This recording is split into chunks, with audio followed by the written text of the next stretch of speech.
په پاکستان او طالبانو د امریکا نوي بندیزونه طالبان او پاکستان کومه پټه اړیکه لري که څنګه؟ السلام علیکم د ریحان نیوز میډیا قدرمنو لیدونکو ستړي مشئ.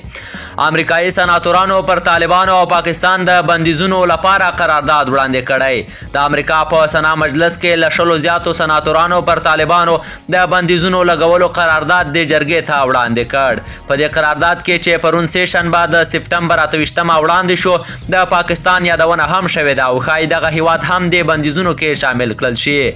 دا قرارداد 22 سناتورانو وړاندې کړی چې ټول د جمهوریت پال ګوند غړي دي.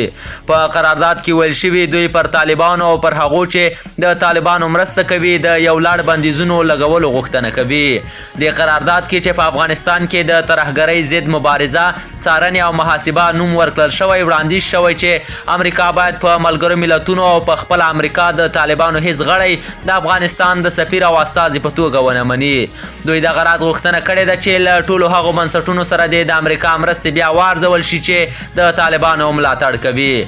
په قرارداد کې د امریکا له ولسمشره غوښتنه شوې چې د هغو ټولو اقتصادي او امنیتي ګواښونو تفصیل دې وړاندې کړي چې روسیه، چین او طالبان یې د سویلي او مرکزي اسیا هیوادونو ته پیښولی شي. د پاکستان ترڅنګ چین او روسیه له طالبانو سره ښې اړیکې لري خو لا یې رژیم په رسمیت نه دی پیژندلی. واک ته د طالبانو له رسیدو وړاندې هم د هیوادونو له طالبانو سره توده راشه درشه لرله. پر پاکستان د بندیزونو غوښتنه د بندیزونو په دې قرارداد کې ټینګار شوی چې د طالبانو پر ملاتړو دې هم بندیزونه ولګول شي.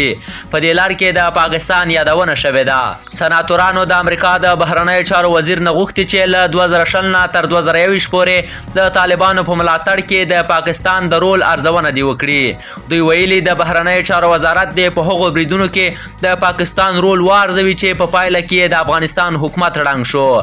د 13 اگست میاشتې پر 15مه طالبان کابل ته ننوتل او ولسمشر محمد اشرف غني او نور لوړپوړي دولتي چارواکي له افغانستانه بهر ته ولاړل.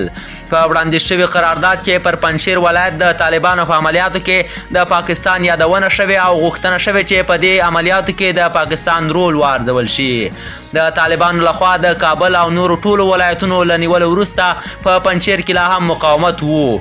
له طالبانو سره جنګېدونکې ډلې چې مشري د پخواني جهادي قمندان احمد شاه مسعود زوی احمد مسعود کوي ادعا وکړه چې پاکستاني هوایي ځواک د پنجشیر د مرکز نیولو کې له طالبانو سره مرسته وکړه. خو طالبانو د پنجشیر جګړه کې د پاکستان د هوایي ځواک رول رد کړی دی. د بندیزونو د قرارداد ته په غبرګون کې د پاکستان د بشري حقوقو د چارو وزیر شیرین مزاري ویلي چې پاکستان یو ځل په افغانستان کې د امریکا او ناټو د ماتې لپاره قرباني کیږي.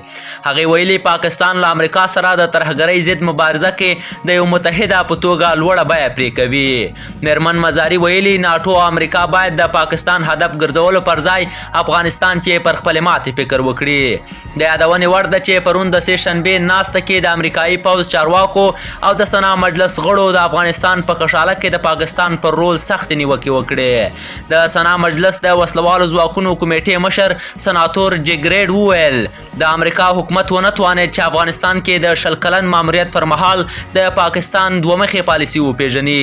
نوموړي وویل یوې خواته د پاکستان چارواکو له امریکایي چارواکو سره خبرې او کتنې کولې خو په ورته وخت کې طالبان لګیا وو او پاکستان کې بیا منظم کېدل. د ریحان نیوز میډیا قدرمن لیدونکو په دې هیله چې راپور به مو راسره اورېدلی وي. د نورو تازه او مهمو حقایقو لپاره در سره د ریحان نیوز میډیا یوټیوب چینل سبسکرایب کړئ. تر بیا ښه وختونه.